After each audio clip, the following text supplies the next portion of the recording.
Dravidian stock பதிப்பகம் நடத்தும் கலைஞரின் திருக்குறள் உரை மக்கள் பதிப்பு நூல் வெளியீட்டு விழா மற்றும் டேக் லெஃப்ட் நேரடி உரையாடல் மார்ச் 22 மாலை 5 மணிக்கு சென்னை அன்பகத்தில். சங்கிகளை பேசவிட்டு சைலண்டாக இருந்தால் சறுக்கி விழுவார்கள் என்பது சரித்திரம் அப்படின்ற அந்த யூடியூப் டேஸின் தாரக மந்திரத்தை மீண்டும் ஒரு முறை நிரூபித்திருக்கிறார். அது எந்த சரித்திரம்? அப்பெல்லாம் பேசக்கூடாது. ஆமா, அவரு இவர் பைத்தியமா என்று டெஸ்ட் எடுத்து ரிசல்ட் கொடுங்க அப்படின்னு ஹைகோர்ட்டால் சொல்லப்பட்ட சீமானின் பேராசான். ஆமா, அந்த இடத்தோட நிறுத்திக்கணும், அதுக்கு அடுத்த டேக் வரக்கூடாது. திரு எச் ராஜா சர்மா அவர்கள் ஒரு வீடியோ அபிடவிட் ஒன்றை தாக்கல் செய்திருக்கிறார். அப்படியா? ஹைகோர்ட்டாவது ஆரம்பிச்சிட்டாப்லையா? அந்த மாதிரி அப்படின்னா நம்ம சட்டத்துக்கு முன்னாடி கேஸ் போட்டு தான் நம்ம இல்ல இந்த அபிடவிட்டுக்கும் கேஸ் போடணும். அப்படியா? ஆமா, அபிடவிட்டுக்கு ஏன்டா கேஸ் போடணும்னு நீங்க கேட்கலாம். ஆனா இது அப்படியான ஒரு வீடியோ, அதனால அதுக்கு ஒரு சட்ட நடவடிக்கை எடுக்க வேண்டும். போராட்டமா எதுவும் இதா ஆர்ப்பாட்டமா எதுவும் மீட்டிங்கா? அதெல்லாம் ஒண்ணும் கிடையாது, அவ்வளோலாம் ஒண்ணும் கிடையாது. அது என்னங்கிறத நான் உள்ள காட்டுறேன்.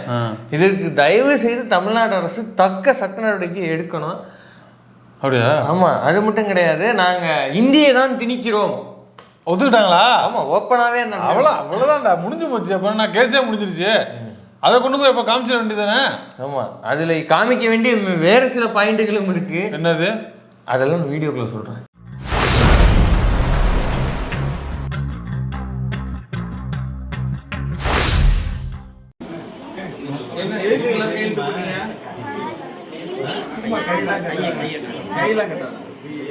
எந்த ஸ்கூல்ல படிக்கிறேன்? ஊராட்சி இங்கிலீஷ் சொல்லி கொடுக்குறாங்களா? ஆனா வேணும் தானே, தெரிஞ்சுக்கணும்ல நம்ம. நீங்க கையெழுத்து பேசு, நல்லா நீ பேசணும், நல்லா பேசணும். தெரியும். ஹிந்தி வேணுமா வேண்டாமா? இதுதான் அந்த வீடியோ அபிடவிட். என்னடா அது? பிள்ளைங்களுக்கு முட்டை என்ன குழந்தைகள் தினமா? எதுவும் குழந்தைகள் அது நான் ஏதோ வேற லெவல்ல அப்படி இப்படி ஏதோ சங்கப்பல்லுவா அது இதுன்னு யோசிச்சுட்டு இருக்கேன். நீ என்னடா குழந்தைகளை கூப்பிட்டு வச்சு இதுல என்னடா பேச முடியும்? இதுல என்ன சட்ட நடவடிக்கை என்ன இருக்கிறது? இதுல என்ன இருக்கு பேசுறதுக்கு? அங்க கூட்டிட்டு வந்து யாருன்னு சொன்னீங்க? கூட்டிட்டு வந்து பசங்க குழந்தைகளை வச்சு நீ அரசியல் லாபத்துக்காக குழந்தைகளை பயன்படுத்தி வீடியோ போடுறியே, இதுக்கே வழக்கு கொடுக்கணுமா இல்லையா? அப்படியா? இது போக்சோல வருமா? அப்படியா? போக்சோல வருமா எனக்கு தெரியல. சட்ட நுணுக்கம் தெரிந்தவர்கள் கமெண்டிடவும். ஆனா இது கண்டிப்பா சட்ட நடவடிக்கை எடுக்கும். அதாவது நம்மளோட அரசியல பேசுறது, அவங்கள்ட்ட போய் அரசியல் கருத்தை திணிக்கிறது. இந்தி திணிப்பு பார்த்தாதுன்னா அரசியல் திணிப்பு வேற. அரசியல் திணிப்பு இல்ல, இது வன்ம திணிப்பு, தற்கூரித்தன திணிப்பு. இது குழந்தைகளுக்கு என்ன தெரியும்? அந்த குழந்தைகளுக்கு அவங்களுக்கு. ஆனா உங்களுக்கு வளர்ந்த உனக்கே அதுவும் தெரிய மாட்டேங்குது. கூப்பிட்டு உட்காந்து ஒரு 10 பாயிண்ட், ஒரு 10 நிமிஷம், ஒரு 5 கேள்வி கேட்டீங்கன்னா இவங்களே எக்ஸ்போஸ் ஆயிடுவாங்க. ஆமா, இதுல இருந்து குழந்தைகளை கூப்பிட்டோம்னா இந்த தடவை விவரம் ஆயிட்டாங்க. யூனிஃபார்மோட கூட்டு போய் நிப்பாட்டினாலும் கேள்வி ஆகிவிடும். எப்படி அது ஒரு பிரச்சனை ஆகிவிடும். அதனால பசங்களை மட்டும் சாயங்காலம் டியூஷன் போற நேரமா பார்த்து கட்டடிச்சு கூப்பிட்டு வந்துடலாம் அப்படின்னு கூப்பிட்டு வந்து இந்த வேலையை பார்த்துட்டு இருக்காங்க. இதுக்கு ஏன் சட்ட நடவடிக்கை எடுக்கணும்னு சொல்றேன்னா, இவங்களுடைய கருத்து திணிப்புக்கு, பாசிச திணிப்புக்கு குழந்தைகளை பயன்படுத்துறாங்க. அந்த குழந்தைகள் பெற்றோரின் அனுமதியோடு தான் அங்கே அழைத்து வரப்பட்டார்களா அப்படின்ற கேள்வியும் இங்கே எழுகிறது. அதனால காவல்துறை இதை விசாரிச்சு அது என்னங்கிறத அந்த பகுதியில் காவல்துறை செய்யணும். சரி, ஏன் அப்படின்னா இது இதோட விடாது. நீங்க போய் குழந்தைகள்கிட்ட போய் என்னத்தை பேசுவானுங்க, என்ன சொல்லுவாங்கிறது தெரியாது. ஏன்னா அவங்க கட்சிக்கார குழந்தைங்களா இருந்து என்ன பண்ணுவீங்க? நீங்க குழந்தைங்க தானே, குழந்தைங்க தான், யாருடைய குழந்தைகளா வேணா இருக்கட்டும். நம்ம பேசுகிற சமூக நீதிங்கிறது அவங்க வீட்டு பிள்ளைக்கும் சேர்த்து தான், அவங்க கட்சிக்கார பிள்ளைங்களுக்கும் சேர்த்து தான். நம்ம ஒன்றும் தனித்தெல்லாம் பேசலை. அப்போ இவங்க பாட்டுக்கு இவங்க கருத்தெல்லாம் கொண்டு போய் திணிச்சு இஸ்லாமியர்கள் நமக்கு விரோதிகள், சிறுபான்மையினர் நமக்கு எதிரிகள் எப்படின்னு பேசக்கூடிய பாயிண்ட்டுகள்லாம் அந்த குழந்தைகள் நம்ம மண்டையில் இறக்குனாங்கன்னா இப்போ அதெல்லாம் பார்க்க வேண்டிய நம்மளுடைய வேலை தானே. ஒரு அடுத்த கட்ட கலவரத்துக்கான அடியாட்களை தயார் செய்து கொண்டிருக்கிறார்கள். அதனால் காவல்துறை இதை எடுத்து பார்க்கணும். இப்போ இதில் எந்த இடத்துல நீங்கள் எக்ஸ்போஸ் ஆகிருக்காங்கன்னா, அந்த குழந்தைகள்கிட்ட நீ கேட்கும்போது என்ன கேள்வி கேட்டிருக்கணும்? என்ன கேள்வி கேட்டிருக்கணும்? 3வது மொழியா ஏதாவது ஒரு மொழி நீ கற்றுக்கணும் தானே, அப்படி தானே கேட்டிருக்கணும். ஆனால் இந்த தமிழ் டேஷ் ஹரிஹர சர்மா ராஜா என்ன கேட்குறாரு? உங்களுக்கு ஹிந்தி வேணுமா? எடுத்தோடனே ஹிந்தி வேணுமா? ஏப்பா நீங்கள் தானே சொன்னீங்க மூச்சு முட்டிட்டு ஒரு வாரம் 1.5 வாரமா 3வது மொழி தாங்க நாங்கள் கற்றுக்க சொல்கிறோம். ஹிந்தின்னு அதில் குறிப்பிடவே இல்லை. மோடி கிட்ட வந்து லெட்டர் கொடுத்தப்ப ஹிந்தி அப்படின்னு தான் போட்டாங்க. உடனே படிச்சுட்டு ஹிந்தி எடுக்கக்கூடாது அப்படின்னு அந்த எரேசர் எடுத்துருவாங்க அப்படின்னு அழிச்சிட்டு ஹிந்தி இல்லை 3ஆவதாக ஏதோ ஒரு மொழி படிக்கட்டும்னு அவர் தான் ரிப்போர்ட் கொடுத்தாரு. அப்படின்னு ஆடுலேருந்து இந்த எச்ராஜா வரைக்கும் பூரா பேரும் ஒப்பாரி சாயலாம் இல்லையா, 3வது மொழி தான் நாங்கள் படிக்க சொல்கிறோம். அது ஹிந்தியே கிடையாது. ஆமா ஹிந்தி கிடையாதுன்னு சொல்லிட்டு இப்போ டேரக்டா போய் ஹிந்தி கற்றுக்கிறீங்களா? இப்போ அந்த குழந்தைகள்ட்ட நீ என்ன கேட்டிருக்கணும்? உங்களுக்கு கன்னடம் படிக்கணும்னு ஆசை, ஒரு போஜ்பூரி கற்றுக்கிறீங்களா? உங்களுக்கு போஜ்பூரி கற்றுக்கணும், ஒரு ரஷ்யன் மொழி கற்றுக்கிறீங்களா? அப்படிதானே கேட்கணும். அதையே ஹிந்தின்னு கேட்கிற ஒன்னுட்டு அதான் இருக்குது. ஏன்னா இதைத்தான் நம்ம ஆரம்பத்தில் சொல்லிட்டு இருக்கோம். பூனை குட்டி வெளியே வந்து அவ்வளவுதான். ஆமா இதைத்தான் ஆரம்பத்துல சொல்றோம். எப்போதுமே சரி இவனுக்கு வந்து நேரடியா அந்த கொள்கையை அறிவித்து விட்டு செயல்பாடு அறிவிச்சுட்டு வர மாட்டாங்க. குலக்கல்வி திட்டம் அப்படின்னு நம்ம நீங்க சொல்றோம். ஆனா அந்த திட்டத்துக்கு அதுவா பேரு கிடையாது. என்ன திட்டம் பேரு? அதுக்கு வந்து மாடிஃபைடு எலிமெண்டரி எஜுகேஷன் நினைக்கிறேன். அதுதான் அதோடைய பேர். புதிய கல்விக் கொள்கையா? ஆமா அந்த ஒரு அதாவது அந்த டைம் புதிய கல்விக் கொள்கை அது. அதுக்கு பேர் வச்சு விட்டது நம்ம பெருசு தான். ஏன்னா இது உள்ள குலக்கல்வி தான்டா இருக்கேன். அவன் லேபிள் வேற லேபிள் ஒட்டி இருக்கான். அவன் திரும்பி நம்ம குலக்கல்விக்கு தான் கூப்பிட்டு போறான் அப்படின்னு பிராண்டு பண்ணி விட்டது நம்ம பெருசு. ஏன்னா உள்ள அதுதான் இருந்தது. இவனுங்க மறைமுகமாக தான் எடுத்துட்டு வருவாங்க. அதுக்கு தான் ஆசிரியர் வீரமணி வந்து ஒரு புக் எழுதிப்பார், RSS என்னும் ட்ரோஜன் குதிரை அப்படின்னு. ஏன்னா இவனுங்க எப்போதுமே ட்ரோஜன் குதிரையிலேயே பயணப்பட்டு பழக்கப்பட்டவனுங்க. அப்படின்னு ஒன்றும் இல்லை, ஒரு பெரிய மர குதிரை இருக்கும். அது பார்க்குறப்போ வந்து ஏதோ பெரிய விளையாட்டு சாமான் போலவே ஒரு சிலையை போலவோ தெரியும். அது பார்க்குறதுக்கு அழகாக இருக்கும். ஆனால் உள்ளே வந்து யுத்தம் செய்வதற்காக இப்போ இவங்க இருப்பாங்க, வாரியர்ஸ் இருப்பானுங்க உள்ள. அப்போ அது வெளிலேருந்து பார்க்குறதுக்கு அழகாக இருக்கும். அதை அப்படின்னு கொண்டு ஆபத்தானது. ஆமாம், வீட்டுக்குள்ளேயோ நாட்டுக்குள்ளேயோ சேர்த்தோம்னா உள்ளே இருக்கிறவன் நம்மளை கொண்டு போடுவான். அதுதான் ட்ரோஜன் குதிரை. இவங்க எல்லா கொள்கையும் அப்படி தான். மும்மொழி கொள்கைன்னு எடுத்திருந்தாங்கன்னா அது இந்தி திணிப்பாக தான் இருக்கும்னு தொடர்ந்து 10 லெட்டர் எழுதியிருந்தார் முரசொலியில் நம்மளோட முதல்வர் முத்துவேல் கருணாநிதி ஸ்டாலின் அவர்கள். அப்போல்லாம் இவங்க வந்து ஒப்பாரி வச்சாங்க. இவர் வந்து இந்தினே எடுத்துக்கிறாரு, இவர் இந்தின்னு இடத்துல சுருக்கிறாரு, 3வது மொழின்னு தான் நாங்கள் சொல்கிறோம். அதில் வந்து எந்த மொழி வேணால் இருக்கலாம். எத்தனை மொழிட்டு உன்ட்ட வாத்தியார் இருக்கான் சொல்லணுமா இல்லையா? இந்த இப்போ வந்து சில பூனைக்குட்டி வெளியில் ஹிந்தி படிக்கிறீங்களா? ஏன் அவரு நீங்கள் கேட்ட மாதிரி ஒரு போஜ்பூரி படிக்கிறீங்களா, ஒரு கன்னடம் படிக்கிறீங்களா? உங்க வீட்டு பிள்ளைங்க படிக்கணும் தானே. இல்ல அப்ப நீங்க என்ன சொல்றீங்க?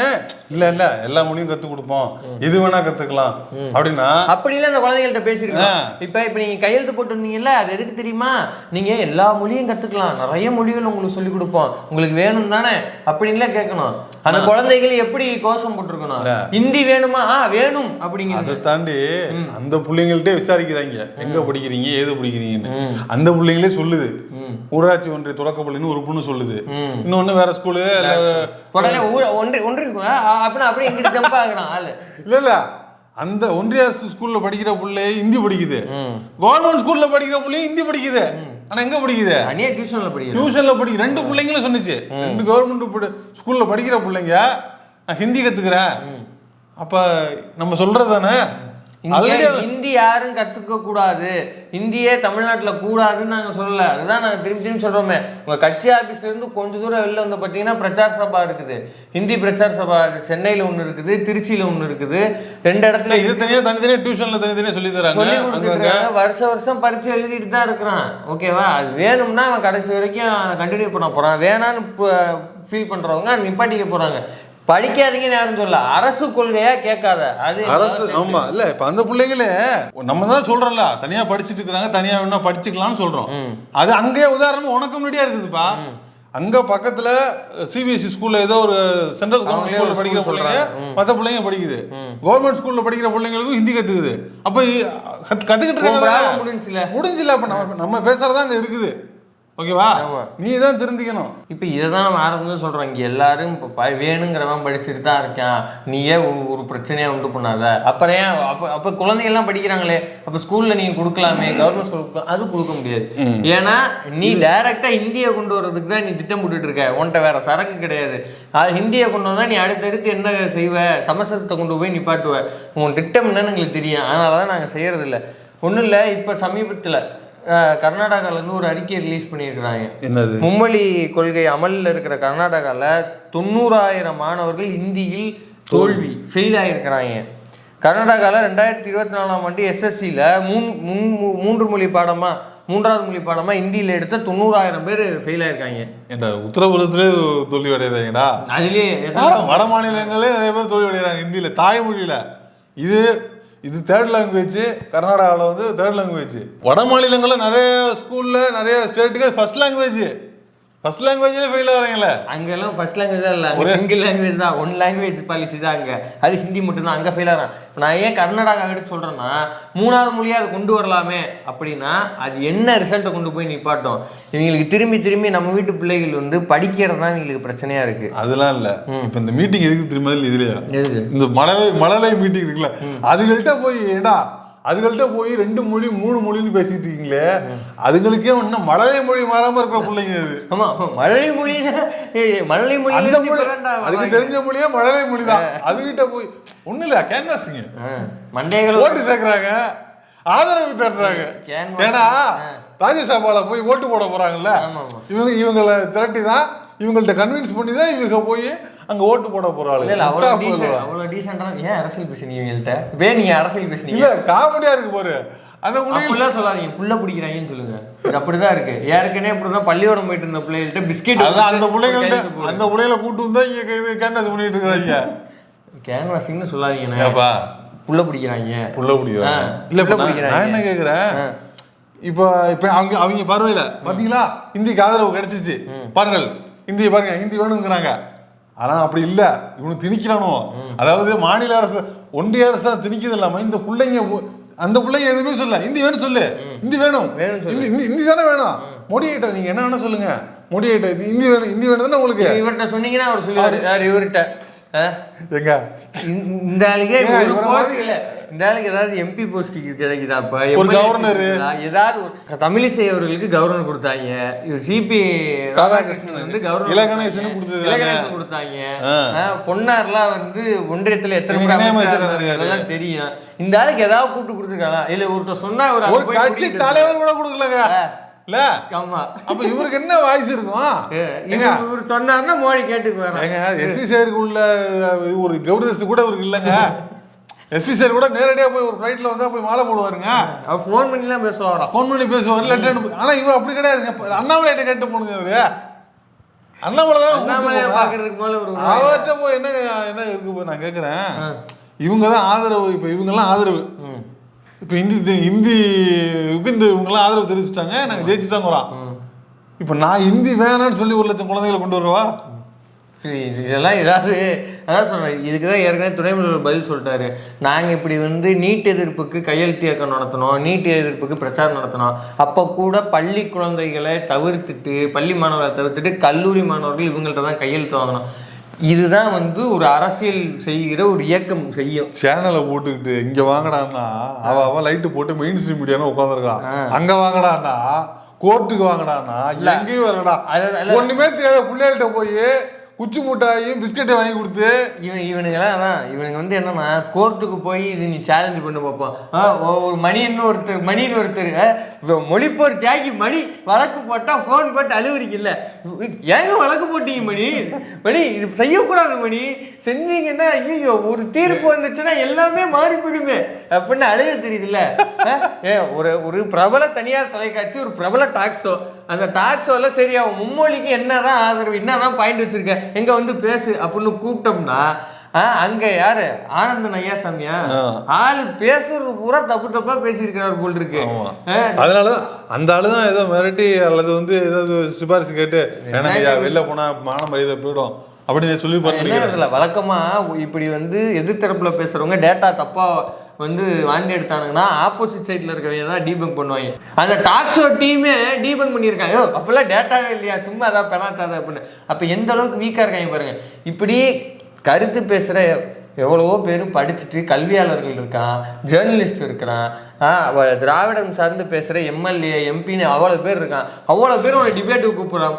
போய் டியூஷன் போயிட்டு இருக்க சின்ன பிள்ளைகளை கூப்பிட்டு வந்து மண்டையை கழுவுறீன்னா அப்போ உன் சத்துக்கப்பா அந்த குழந்தைகளை தான் நீ மண்டையை கழுவ முடியும். புள்ள பிடிக்கிறவனை தான் பார்த்துக்கிட்டு இருக்கேன். இப்போ நான் எதுக்கு அந்த கர்நாடகா பாயிண்ட் சொல்லணும்னா, நம்ம திரும்பி இந்த 3வது மொழி வேணாம்னு சொல்றதுக்கான காரணம் என்னன்னா அது பேர்டனை கிரியேட் பண்ணணும். இப்போ அந்த 90,000 குழந்தைகளும் இப்போ அடுத்து கேட்டால் என்ன பண்ண முடியும்?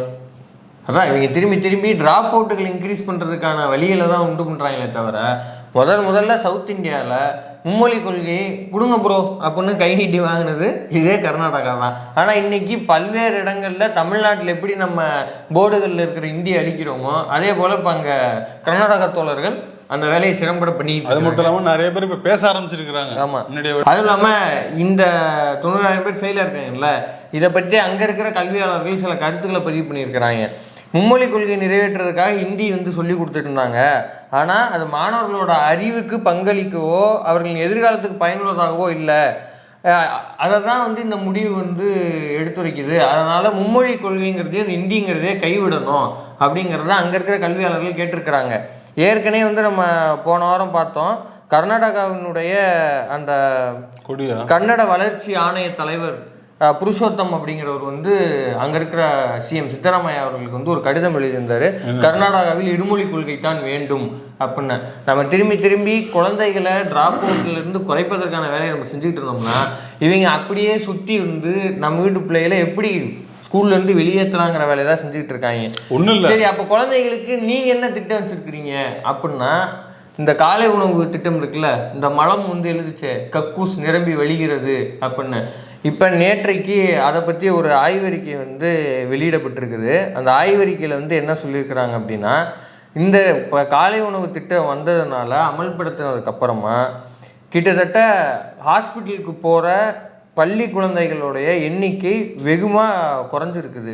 எத்தனை சதவீதம் அப்படின்னா 63.2% ஹாஸ்பிட்டலுக்கு போவது அந்த விழுக்காடு குறைக்கப்பட்டிருக்குது.